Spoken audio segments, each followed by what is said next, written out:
So, ayun, congratulations sa SB19, dahil sila nga yung nanalo sa Asian Act, sa Nickelodeon Kid Choice Award. So, ayun, congratulations sa SB19. And, syempre, mayroong silang video sa Times Square. So, New York Times Square. So, ilalagay ko na lang yung video sa dulo.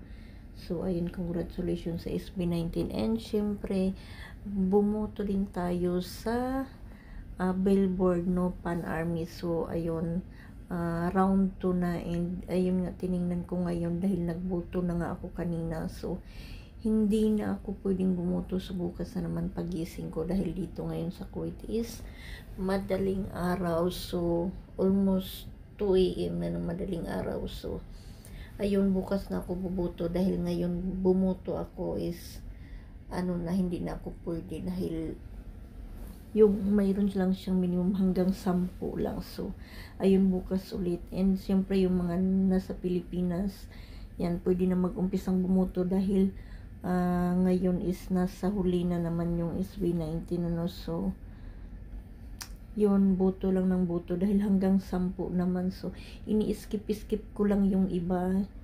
No, counted naman siya dahil pagkatapos tapos nung 10 boto ko is nakikita mo kung sino na yung mas taas doon sa SB19 and kay si siya ba yun?